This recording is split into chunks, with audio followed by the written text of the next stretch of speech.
What's going on, guys? My name is DJ and this is a review of the Prodigy Pro BP-1 backpack bag. This is Prodigy's first entry into the backpack market. This bag has been around the world as a prototype since about, I want to say I think 2 years ago now. They started making them for their team members, and I guess they were doing a whole bunch of testing before they actually made it a consumer product, and they released a first version which was a good bag, but then they released this version with some improvements, redesigned the colors a little bit, and I really like this bag.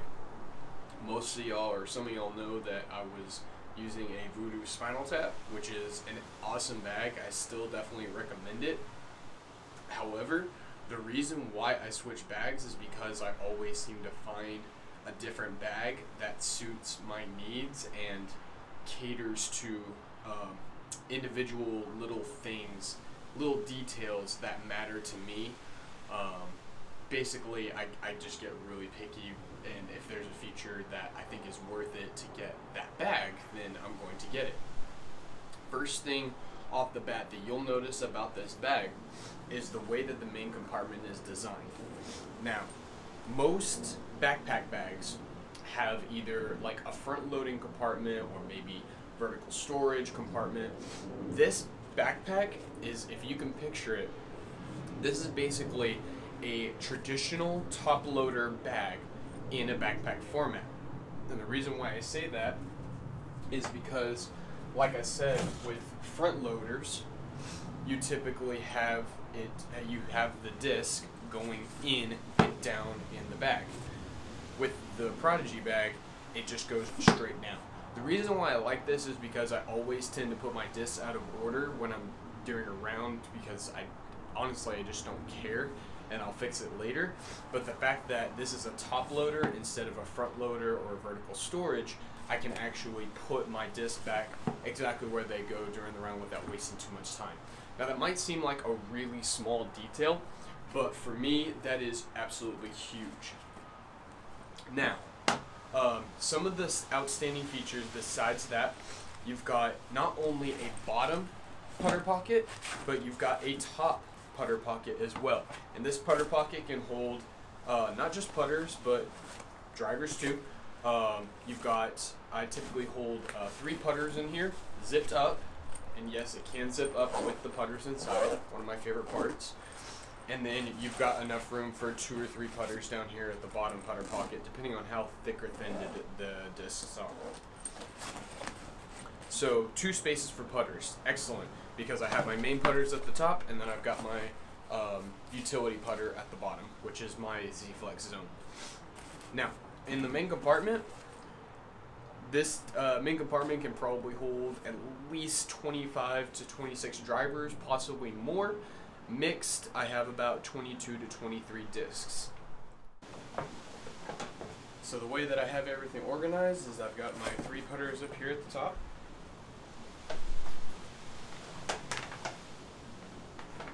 Got my distance drivers, overstable to understable, on the side.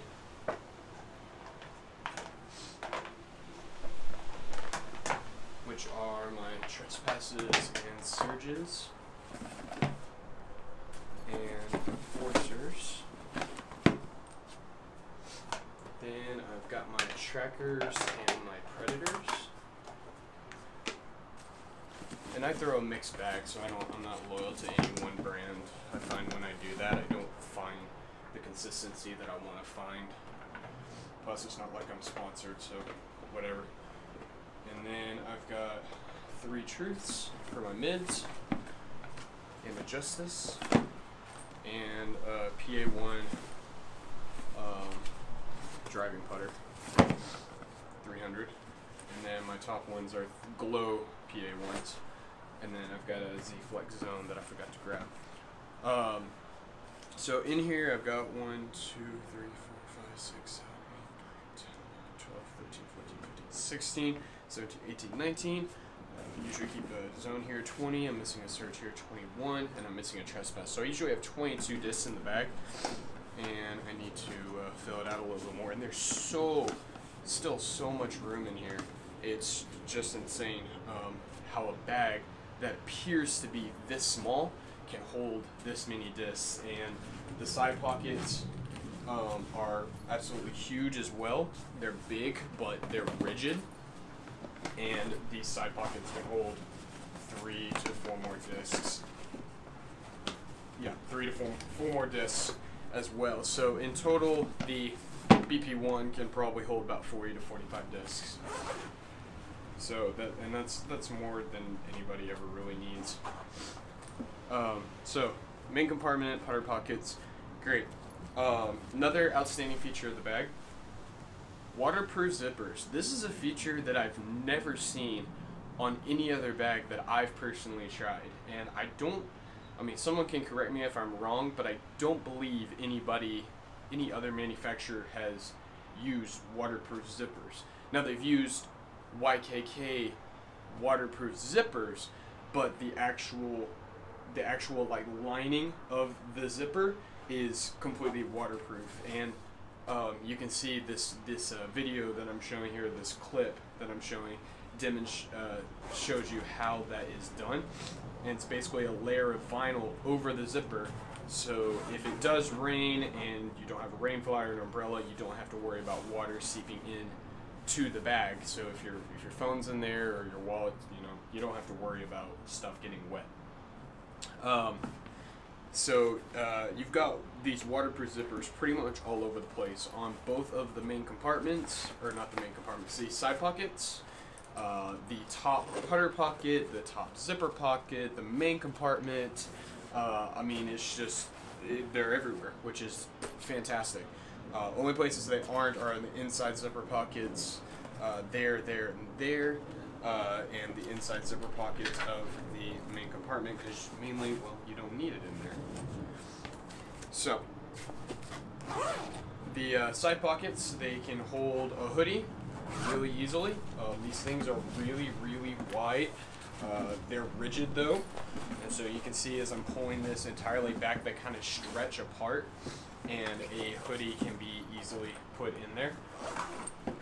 But they easily compact within each other when there's nothing in there, so it's not like the bag is overly wide or cumbersome by any means.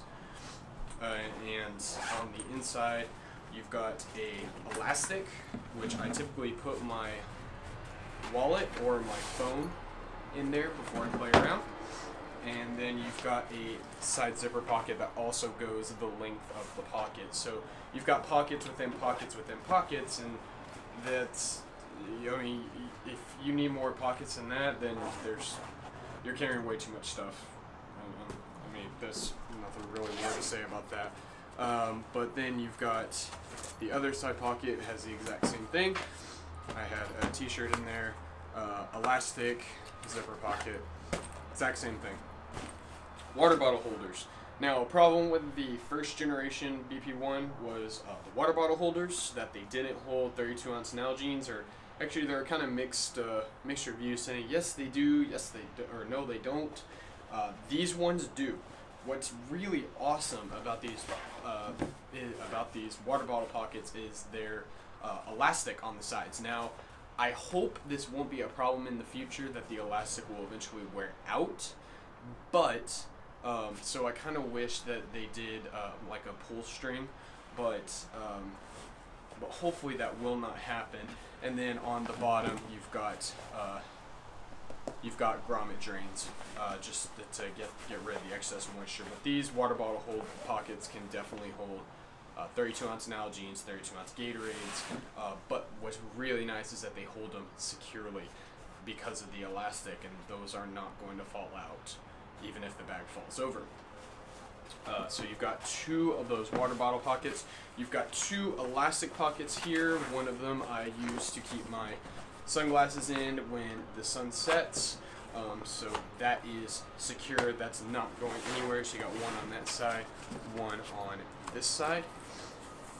And let's move to the back.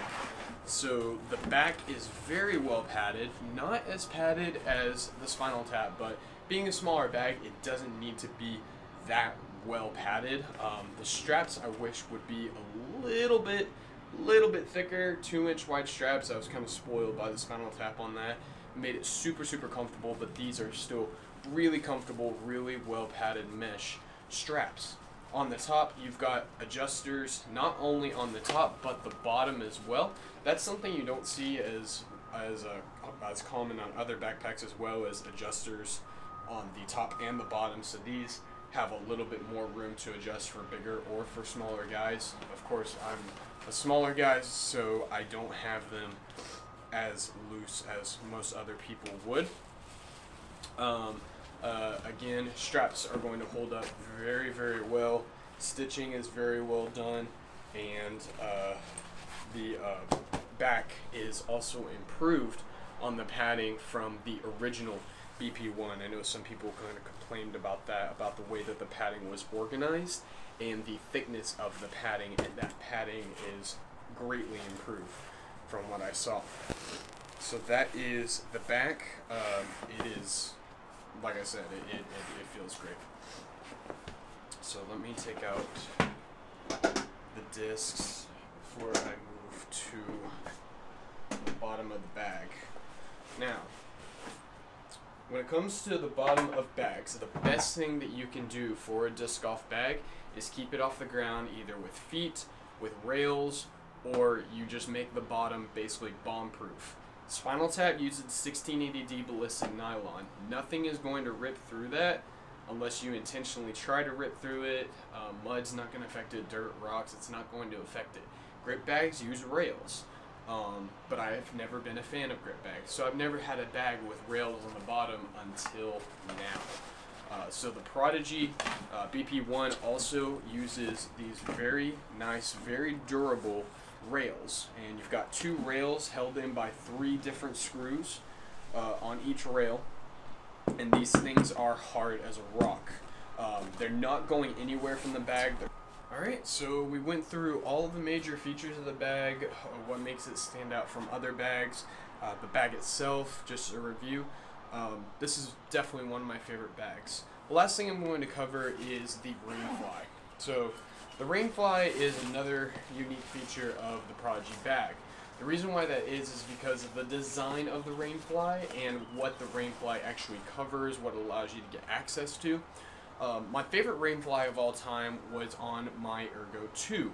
The reason why that is because it was really easy to put on, and I still had, once it was on, I still had access to my putters, my main compartment, that kind of thing.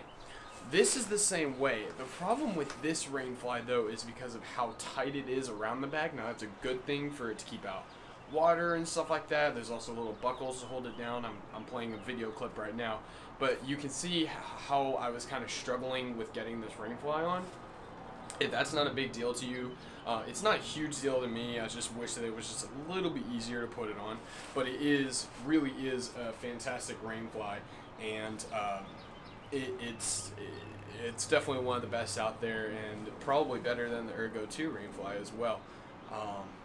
But other than that, guys, that is pretty much it. Leave your questions down below, or feel free to contact me if you have any questions about this bag. It is a great choice. The retail price of this bag, what you're normally going to see, is around $185, so not too shabby for everything that you pretty much get premium with. This is 1000D Cordura nylon. I forgot to mention that earlier, so it's definitely a high grade material. If you're lucky, you might be able to find a seller who would sell it at $155, and that is a steal. So if you ever come across one of those sellers, I would probably recommend jumping on that. I saw that right after I got this one. It was kind of like, I kind of wish I had waited to check out that seller. But yeah, so either between 155 and 185, you're usually not going to see any more than 185, and that is shipped as well, of course, depending on the seller. So excellent bag by Prodigy Discs. I'm really excited considering the only disc I throw from Prodigy is the PA1, which is a fantastic putter. But yeah, Prodigy, y'all did a really good job with this bag. Don't forget to check out their other bags as well. They've got the shoe bag, they've got a disc storage bag, they've got a couple of other things, you know, things that, you know, you would wonder why haven't other manufacturers thought of this in the first place. Probably because they didn't think it was a necessity, but Prodigy was like, hey, there's a market and a need for this. So thanks again, guys, and I will see you guys in the next video.